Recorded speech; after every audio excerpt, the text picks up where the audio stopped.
I'm Paul Tyson with Burlesoft's Digital Dialogue Series, and we're back here with Steve Bradley. And we're discussing Steve's series on HR digital transformation.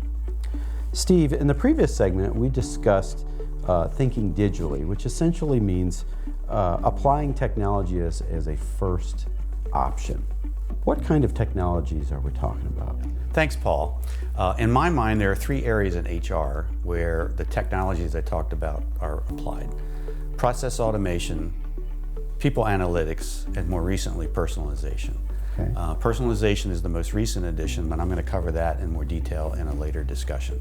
All right. So when I talk about process automation, which has been around the longest, most modern applications are good at this, and they're ever expanding and smarter applications that do this. People analytics came a little later in the cycle because we've been able to capture and store much higher volumes of data and more types of data than that can give us insights into making better decisions and more efficient processes.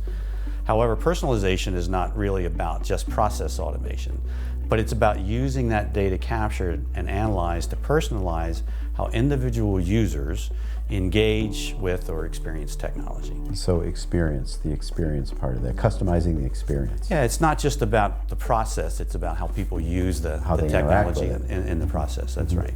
Okay. So the technologies that I've identified would go, you're seeing on the screen right now, would be robotic process automation, machine learning, biometrics, the Internet of Things, Right.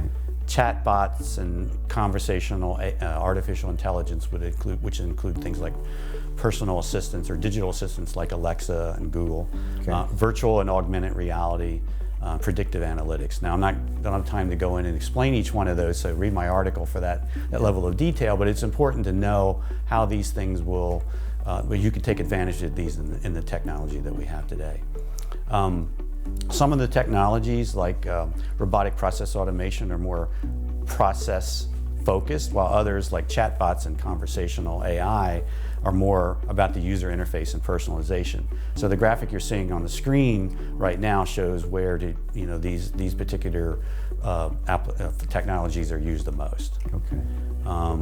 But the thing to keep in mind is that what all these technologies have in common is that they are either a source of data or a processor of data. But data is the key. So effective digital transformation depends on good quality data, right?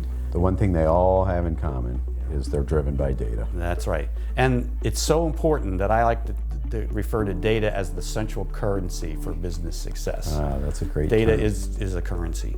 So data is so important and yet so pervasive that without proper curation, it's almost impossible to manage, let alone leverage or monetize it. It's just too much today, so you need technology to do that.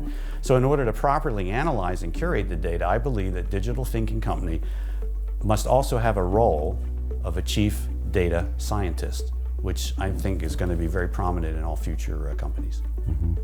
That's fascinating. So data really is an asset that's owned by an organization and needs to be managed as such. And I think you need a specialized role. It's so important you need a specialized role for that. And the data scientist is something that's going to be very prominent in all future companies. And I think that the evidence supports that. I mean, you go from process automation to analytics, to personalization. It's ever expanding and it's ever increasing. It's expanding in scope and increasing in volume. So to have somebody be the chief curator of all of that corporate asset is meaningful, huge. Yeah, I agree. Huge trend. Yeah, absolutely.